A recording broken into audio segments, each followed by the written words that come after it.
ನಮಸ್ತೆ ವೀಕ್ಷಕರೇ, ವಿರಾಟ್ ನ್ಯೂಸ್ ಚಾನಲ್ಗೆ ನಿಮ್ಮೆಲ್ಲರಿಗೂ ಸ್ವಾಗತ. ಡಿ ಕೆ ಶಿವಕುಮಾರ್ ಅವರು ಸಿ ಎಂ ಆಗೋದಕ್ಕೆ ಸಾಧ್ಯವೋ ಅಸಾಧ್ಯವೋ ಅನ್ನೋದ ಅವರ 5 - 6 ಪ್ಲಸ್ ಪಾಯಿಂಟ್ಗಳನ್ನು ನಾವು ನಿಮಗೆ ತಿಳಿಸ್ತಾ ಹೋಗ್ತೀವಿ. ಅದಕ್ಕೂ ಮುಂಚೆ ನಮ್ಮ ಚಾನಲ್ನ ಸಬ್ಸ್ಕ್ರೈಬ್ ಮಾಡಿಲ್ಲ ಅಂದರೆ ದಯವಿಟ್ಟು ಸಬ್ಸ್ಕ್ರೈಬ್ ಮಾಡ್ಕೊಳ್ಳಿ.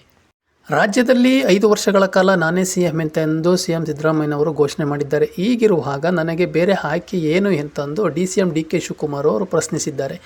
ಈ ಮೂಲಕ ಮುಂದಿನ 2.5 ವರ್ಷಗಳ ಅವಧಿಯಲ್ಲಿ ರಾಜ್ಯದ ಮುಖ್ಯಮಂತ್ರಿ ಆಗುವ ಅವಕಾಶದಿಂದ ಡಿ ಕೆ ಶಿವಕುಮಾರ್ ಅವರು ಹಿಂದೆ ಸರಿದಿದ್ದಾರೆ ಎಂಬ ಪ್ರಶ್ನೆ ಸಹ ಉದ್ಭವಿಸಿದೆ. ಅಷ್ಟಕ್ಕೂ D K Shivakumar C M ಆಗಲು ಯಾಕೆ ಸಾಧ್ಯವಿಲ್ಲ? ಡಿ ಕೆ ಶಿವಕುಮಾರ್ ಅವರ 5 ± ಪಾಯಿಂಟ್ಗಳನ್ನು ನಾವು ನಿಮಗೆ ತಿಳಿಸ್ತೀವಿ. ಮೊದಲನೇ plus point, D K Shivakumar ಅವರು ಆಕ್ರಮಣಕಾರಿ ರಾಜಕಾರಣಿ ಎಂದೇ ಪ್ರಸಿದ್ಧಿ ಗಳಿಸಿದವರು. ರಾಜಕೀಯ ಪರಿಭಾಷೆಯಲ್ಲಿ ಆಕ್ರಮಣಕಾರಿ ರಾಜಕಾರಣಿ ಎಂದರೆ ಎದುರಾಳಿಗಳೇ ತಿರುಗಿ ನೋಡುವಂಥ ವ್ಯಕ್ತಿತ್ವ. ಈ ವ್ಯಕ್ತಿತ್ವವುಳ್ಳ ರಾಜಕಾರಣಿಗಳು ನಮ್ಮ ಉದ್ದೇಶಗಳನ್ನು ಸಾಧಿಸಲು, ವಿರೋಧಿಗಳನ್ನು ಎದುರಿಸಲು ಮತ್ತು ತಮ್ಮ ನಿಲುವನ್ನು ಸಮರ್ಥಿಸಿಕೊಳ್ಳಲು ನೇರ, ದೃಢ ಮತ್ತು ಕೆಲವೊಮ್ಮೆ ಕಟು ಶೈಲಿಯಲ್ಲಿ ಆಯ್ಕೆ ಮಾಡಿಕೊಳ್ಳುತ್ತಾರೆ. ಈ ವ್ಯಕ್ತಿತ್ವ ಡಿ ಕೆ ಶಿವಕುಮಾರ್ ಅವರಲ್ಲಿದೆ. ಎದುರಾಳಿಗಳನ್ನು ಮಣಿಸಲು ಎಲ್ಲ ತಂತ್ರಗಾರಿಕೆಯನ್ನು ಮಾಡುವಲ್ಲಿ ಅವರು ಎತ್ತಿದ ಕೈ. ಎರಡನೇದು, ಡಿ ಕೆ ಶಿವಕುಮಾರ್ ಅವರು ಮೂಲ ಕಾಂಗ್ರೆಸ್ನ ಮೇನ್ ವಿದ್ಯಾರ್ಥಿ ಸಂಘಟನೆಯಲ್ಲಿ ಆಕ್ಟಿವ್ ಆಗಿದ್ದವರು. ಗಾಂಧಿ ಕುಟುಂಬಕ್ಕೆ ಹತ್ತಿರವಾದವರು. ಕಾಂಗ್ರೆಸ್ನಲ್ಲಿ ಶಾಸಕನಾಗಿ ವಿವಿಧ ಜವಾಬ್ದಾರಿ ನಿರ್ವಹಿಸಿ ಸಚಿವನಾಗಿ ಇದೀಗ DCM ಆಗಿದ್ದಾರೆ.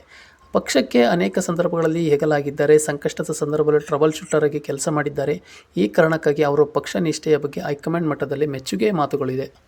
ಮೂರನೇ ಪಾಯಿಂಟ್, ಡಿ ಕೆ ಶಿವಕುಮಾರ್ ಅವರು ಕಾಂಗ್ರೆಸ್ ಯುವ ಸಮೂಹದಲ್ಲಿ ನೆಚ್ಚಿನ ನಾಯಕರಾಗಿದ್ದಾರೆ. ರಾಜ್ಯಾದ್ಯಂತ ಡಿ ಕೆ ಶಿವಕುಮಾರ್ ಅವರಿಗೆ ಕಾಂಗ್ರೆಸ್ ಯುವ ಬಳಗದಲ್ಲಿ ದೊಡ್ಡ ಮಟ್ಟಿನ ಅಭಿಮಾನಿಗಳಿದ್ದಾರೆ. ಡಿ ಕೆ ಶಿವಕುಮಾರ್ ಅವರು ಮುಖ್ಯಮಂತ್ರಿ ಆಗಬೇಕು ಎಂದು ಬಯಸುವ ಯುವ ವರ್ಗವೇ ಇದೆ. ಇದು ಡಿ ಕೆ ಶಿವಕುಮಾರ್ ಅವರಿಗೆ ಪ್ಲಸ್ ಪಾಯಿಂಟ್ ಆಗಿದೆ. ಕಾಂಗ್ರೆಸ್ನಲ್ಲಿ ಯುವ ಸಮೂಹವನ್ನು ತನ್ನತ್ತ ಆಕರ್ಷಣೆ ಮಾಡುವ ನಿಟ್ಟಿನಲ್ಲಿ ಆದ್ಯತೆ ನೀಡಲಾಗುತ್ತದೆ. ಹೀಗಾಗಿ ಡಿ ಕೆ ಶಿವಕುಮಾರ್ ಅವರಿಗೆ ಇದು ಅನುಕೂಲ. ಇನ್ನು 4ನೇ plus point, D K Shivakumar ಅವರಿಗೆ ಪಕ್ಷ ಸಂಘಟನೆಯ ಅನುಭವ ಇದೆ. KPCC ಅಧ್ಯಕ್ಷರಾಗಿ ಕಾಂಗ್ರೆಸ್ ವಿರೋಧ ಪಕ್ಷದಲ್ಲಿದ್ದಾಗ ಗಮನ ಸೆಳೆಯುವ ಕೆಲಸವನ್ನು ಸಹ ಮಾಡಿದ್ದಾರೆ. ಪಕ್ಷವನ್ನು ಅಧಿಕಾರಕ್ಕೆ ತರುವ ನಿಟ್ಟಿನಲ್ಲಿ ಶ್ರಮ ಹಾಕಿದ್ದಾರೆ. ಪಕ್ಷ ಹಲವಾರು ಕಾರ್ಯಕ್ರಮಗಳನ್ನು, ಹೋರಾಟಗಳನ್ನು ನಡೆಸಿದ್ದ ಸಂದರ್ಭದಲ್ಲಿ ಅದನ್ನು ಮುನ್ನಡೆಸಿದ್ದರೆ ಸಹಜವಾಗಿ ಇದೆಲ್ಲವೂ ಡಿ ಕೆ ಶಿವಕುಮಾರ್ ಅವರ ರಾಜಕೀಯವಾಗಿ ಮುಂದೆ ಬರಲು ಸಹ ದೊಡ್ಡ ಅವಕಾಶವನ್ನು ಸಹ ಕಲ್ಪಿಸಿತ್ತು. ಇನ್ನು 5ನೇ ಪಾಯಿಂಟ್ ನೋಡೋದಾದರೆ, ಡಿ ಕೆ ಶಿವಕುಮಾರ್ ಅವರು ಹೈಕಮಾಂಡ್ ನಾಯಕರ ಜೊತೆ ಉತ್ತಮ ನಂಟು ಹೊಂದಿದ್ದಾರೆ. ಸೋನಿಯಾ ಗಾಂಧಿ, ರಾಹುಲ್ ಗಾಂಧಿ ಜೊತೆಗೆ 1-to-1 ಸಂಪರ್ಕ ಹೊಂದಿದ್ದಾರೆ.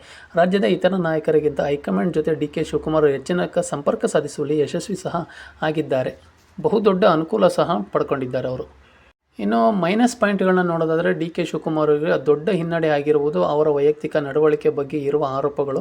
ಡಿ ಕೆ ಶಿವಕುಮಾರ್ ಅಗ್ರೆಸಿವ್ ನಡೆ ಹಾಗೂ ಎಲ್ಲವನ್ನು ವಿಶ್ವಾಸಕ್ಕೆ ತೆಗೆದುಕೊಳ್ಳದ ಶೈಲಿ ಅವರಿಗೆ ಬಹುದೊಡ್ಡ ನೆಗೆಟಿವ್ ಪಾಯಿಂಟ್. ಕಾಂಗ್ರೆಸ್ ಪಕ್ಷದಲ್ಲಿ ಬಹುತೇಕ ಶಾಸಕರು ಇದೇ ಅಭಿಪ್ರಾಯಗಳನ್ನು ಹೊಂದಿದ್ದಾರೆ. ಕೆಲವು ಆಪ್ತರನ್ನು ಹೊರತುಪಡಿಸಿ ಇತರರು DKಶಿ ನಡವಳಿಕೆ ಬಗ್ಗೆ ಅಸಮಾಧಾನವೂ ಸಹ ಇದೆ. ಇನ್ನು ಡಿ ಕೆ ಶಿವಕುಮಾರ್ ಅವರು ಸಾರ್ವಜನಿಕ ಸಂಪರ್ಕದಲ್ಲಿ ವಿಫಲರಾಗಿದ್ದಾರೆ ಹಾಗೂ ಶಾಸಕರನ್ನು ಕಡೆಗಣಿಸುತ್ತಾರೆ ಎಂಬುದು ಅವರ ಆರೋಪವಾಗಿದೆ. ಅಲ್ಲದೆ ಡಿ ಕೆ ಶಿವಕುಮಾರ್ ಅವರಿಗೆ ವಿರೋಧಿಗಳು ಹೆಚ್ಚಾಗಿದ್ದಾರೆ. ಅವರ ನಡವಳಿಕೆಗಳೇ ತೊಡಕಾಗುವುದು ಎಂದಿರುವುದು ಅವರ ಗಮನಾರ್ಹ. ಇನ್ನು ಸಮುದಾಯದ ಹಿಡಿತ ಸಾಧಿಸುವಲ್ಲಿ ಡಿ ಕೆ ಶಿವಕುಮಾರ್ ವಿಫಲ. ಡಿ ಕೆ ಶಿವಕುಮಾರ್ ಅವರಿಗೆ ಒಂದು ಸಮುದಾಯದ ಪೂರ್ಣ ಬೆಂಬಲ ಇಲ್ಲ. ಒಕ್ಕಲಿಗ ಸಮುದಾಯ ಡಿ ಕೆ ಶಿವಕುಮಾರ್ ಅವರಿಗೆ ಆ ಸಮುದಾಯದ ಪೂರ್ತಿ ಬೆಂಬಲ ಗಳಿಸಲು ಸಾಧ್ಯವಾಗ್ತಾ ಇಲ್ಲ. ಒಕ್ಕಲಿಗ ಸಮುದಾಯ JDS ಹಿಡಿತದಲ್ಲಿದೆ. ಹಳೆ ಮೈಸೂರು ಭಾಗದವರಾದ ಡಿ ಕೆ ಶಿವಕುಮಾರ್ ಒಕ್ಕಲಿಗರ ಸಮುದಾಯದ ನಾಯಕರಾಗಿ ಹೊರಹೊಮ್ಮಿಲ್ಲ. ಮತ್ತೊಂದು ಕಡೆಯಲ್ಲಿ ಇತರ ಸಮುದಾಯವನ್ನು ಸೆಳೆಯುವಲ್ಲಿ ಅವರು ವಿಫಲರಾಗಿದ್ದಾರೆ ಅಂತಲೂ ಸಹ ಆರೋಪವಿದೆ. 3ನೇ minus point, D K Shivakumar ಅವರಿಗೆ ಹೋರಾಟದ ಹಿನ್ನೆಲೆ ಇಲ್ಲ ಅಂತಲೇ ಸಹ ಆರೋಪ ಮಾಡುತ್ತಿದ್ದಾರೆ. ಅವರು ಮೂಲತಃ ಉದ್ಯಮಿ. ರಾಜಕಾರಣದಲ್ಲಿ ಮಾಸ್ ಲೀಡರ್ ಆಗಬೇಕಾದರೆ ಹೋರಾಟದ ಹಿನ್ನೆಲೆಯು ಅತ್ಯಗತ್ಯ. ಮತ್ತೊಂದು ಕಡೆಯಲ್ಲಿ ಸೈದ್ಧಾಂತಿಕವಾಗಿಯೂ DKಶಿ ಸ್ಪಷ್ಟತೆ ಇಲ್ಲ. ಕಾಂಗ್ರೆಸ್ ಪಕ್ಷದ ಜಾತ್ಯತೀತ ಸಿದ್ಧಾಂತದ ಬಗ್ಗೆ ಡಿ ಕೆ ಶಿವಕುಮಾರ್ಗೆ ಸಿದ್ದರಾಮಯ್ಯ, BK ಹರಿಪ್ರಸಾದ್, ಪ್ರಿಯಾಂಕಾ ಖರ್ಗೆ ಮಾದರಿಯ ನಿಲುವು ಹೊಂದಿಲ್ಲ. ಕಾಂಗ್ರೆಸ್ ಜಾತ್ಯತೀತ ಸಿದ್ಧಾಂತಕ್ಕೆ ಅವರು ಬದ್ಧರಾಗಿದ್ದರೂ ವೈಯಕ್ತಿಕವಾಗಿ ಕೆಲವೊಂದು ಗೊಂದಲಗಳು ಇರುವುದು ಅವರ ನಡೆಯಲ್ಲಿ ಸ್ಪಷ್ಟವಾಗ್ತಾ ಕಾಣ್ತದೆ. ಇನ್ನು 5ನೇದು, ಡಿ ಕೆ ಶಿವಕುಮಾರ್ CM ಆಗಬೇಕು ಎಂತಂದು ಕೆಲವು ಆಪ್ತರು ಶಾಸಕರು ಹೇಳುತ್ತಾರೆ. ಆದರೆ ಡಿ ಕೆ ಶಿವಕುಮಾರ್ಗೆ ಎಲ್ಲ ಶಾಸಕರ ಬೆಂಬಲ ಇಲ್ಲ. ಸಿದ್ದರಾಮಯ್ಯನವರಿಗೆ ಕಾಂಗ್ರೆಸ್ನಲ್ಲಿ ದೊಡ್ಡ ಪ್ರಮಾಣದ ಶಾಸಕರ ಬೆಂಬಲ ಇದೆ. ಆದರೆ ಅದನ್ನು ಗಳಿಸುವಲ್ಲಿ ಡಿ ಕೆ ಶಿವಕುಮಾರ್ ಅವರು ಹಿನ್ನಡೆ ಗಳಿಸಿದ್ದಾರೆ. ಇದು DKಶಿಯ ಮೈನಸ್ ಪಾಯಿಂಟ್ ಕೂಡ ಆಗಿದೆ ಅಂತಲೂ ಸಹ ಹೇಳಲಾಗ್ತಾ ಇದೆ.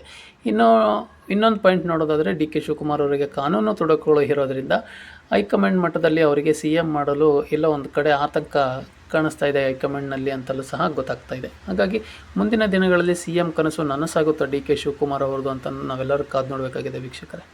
ಧನ್ಯವಾದಗಳು.